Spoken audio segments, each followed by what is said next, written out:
It's quite fascinating because, and I'm going to be praising my dear audience. I ran these record labels, Phalo Records and Halo Cyan Records. And boy, did we pour energy into social media. Publicity, social media, we had publicists, I had full-time label manager for several years, several label managers.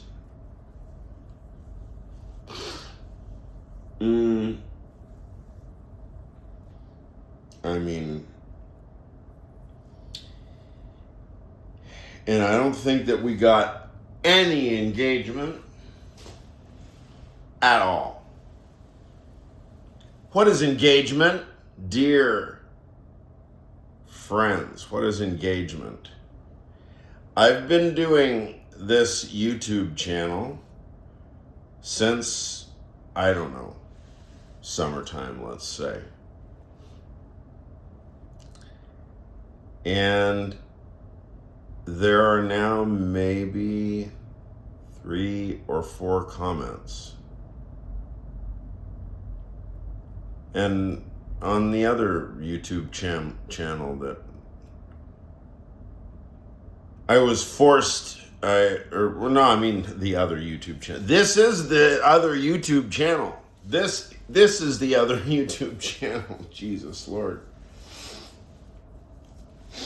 The other one is the one under my name. This is the Ur Elementa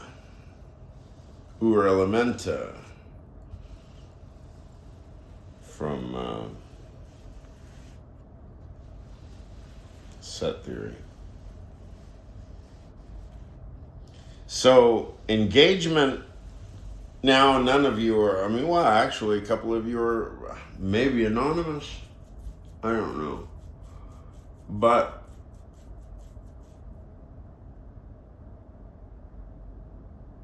I don't know. I hesitate to read comments back at you because somehow it feels a little bit too...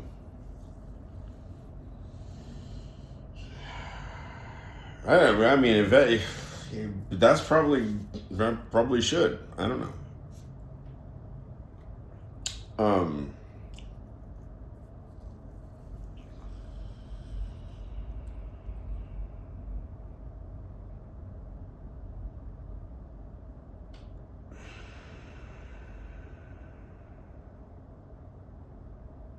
Out of all those years, I'm just sitting here kind of stunned because like a few comments to this sort of material. Now look, the material from the record labels, particularly Halo Cyan is very, very serious material. It's world-class techno. But then, does the label itself thematize its own music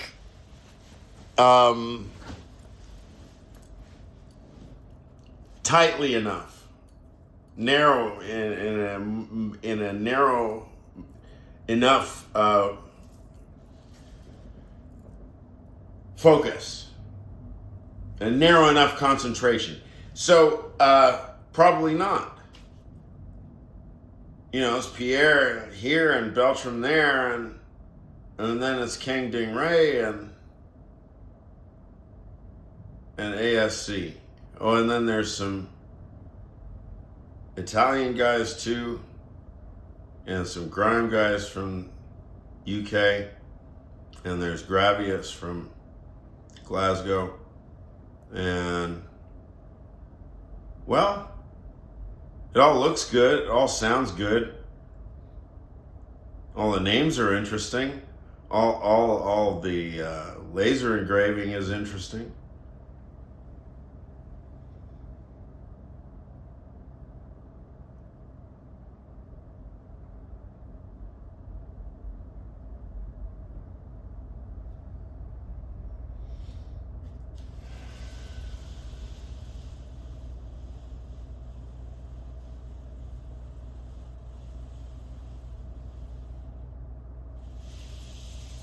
making sense out of something that just appears pretty disjoint. I don't know.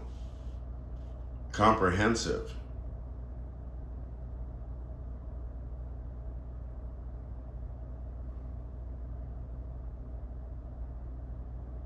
I mean, it's just, you think in terms like, you go logic, metaphysics, ethics, logic, metaphysics, ethics, semantics, syntax. Yeah. But, like if you look at CV of Saul Kripke, peace be upon him, or any of our favorite analytical philosophers,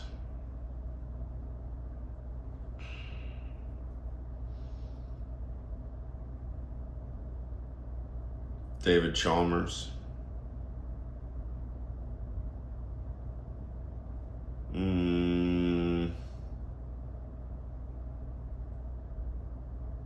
it's like logic, semantics, metaphysics, I think is considered the hip designation. And anybody that's doing serious work is doing logic, semantics, metaphysics. Well, I don't know where ethics went. Somehow ethics gets pushed like over.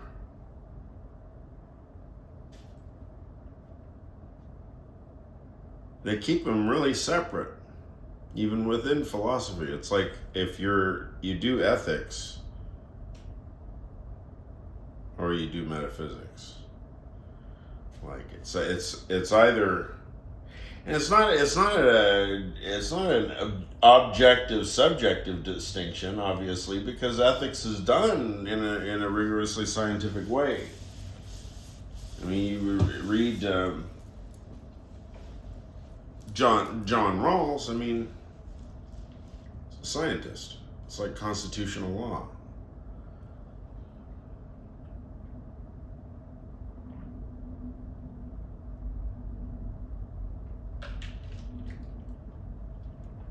Feedback. Real semantic traction. Real semantic traction is what? Feedback from who? From you, friend. If you know me, if you can call me on the phone or you can text me, right? And we also have to hope that whoever calls me or texts me, that their information shows up on my side, because we get plenty of robocalls and bullshit calls, unwelcome calls. I would imagine that out of every 10 calls that I get, I would only really like to take one. Which is to say that the 9 that I don't want to take are probably some fraudulent or nuisance type pleonastic extra redundancy. That, why do we have these redundancies? Junk mail, and then you invent the email to get rid of. You still didn't get rid of the paper junk mail, and now we have email that is not really functional. I mean, plenty of you have to use email for work, and even I am forced to use email. But I sometimes, but I never check email. I'm sorry for that. It just so happens to be that many individuals can only be reliably contacted by email, especially if you are cold calling them, as it were, as I do with some thinkers Although most thinkers that I'm in contact with know very well who I am. I mean, most thinkers I am in contact with, we have some basis. Probably we were in a classroom together. Either we sat there, or they were the teacher, and they were giving me all their secret. Well, I mean, they were teaching me, and they weren't giving me their teachings for free, as does happen in ordinary life. But I was paying them to teach me. So, being in school.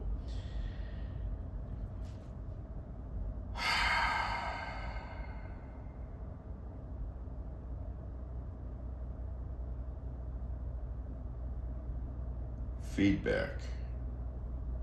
Yeah, it's so interesting. You know, the world is so alienated from itself now. It's like, look, I know for damn well, sure. How can I pronounce words? For damn well sure, goddamn I know. For damn well sure. That, what do I know? I mean, I'm really that sure, pretty sure, that people are complicated and messy. Doesn't take a lot to convince me of that.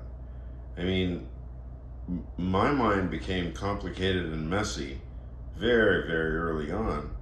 And it only just kept escalating in its complicatedness and messiness. And there are areas of my life that seem not to get complicated or messy, and those turn out to be extraordinarily valuable and a bit mysterious to me. But then you learn to not rock the boat, or at least you hope to. In the areas that don't seem to be under constant exposure to absolute linguistic Sturm und Drang.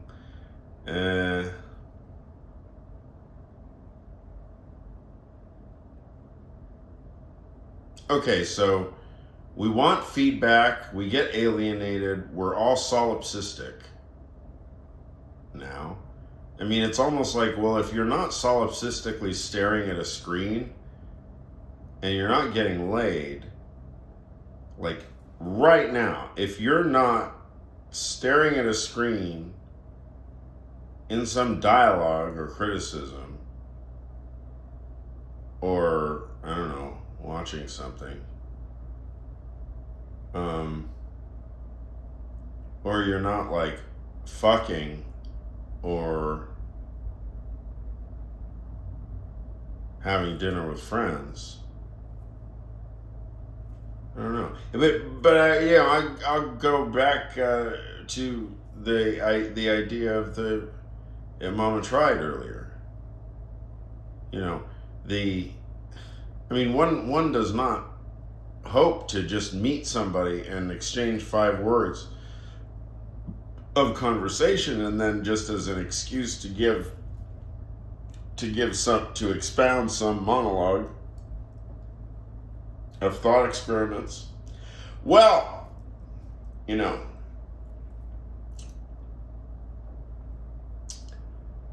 it's a pleasure to meet you.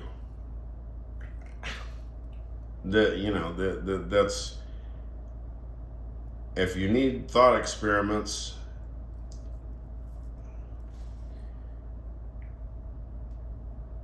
I can be your consultant. Baby, I can consult for you, baby. I am accepting offers of consultate for soliciting. No, don't use that word, Dimitri. Nobody's soliciting any consultations from you right now. Or who's soliciting? Do we even use that word anymore? We don't say solicitation. We say what? Euphemism. That's what we say.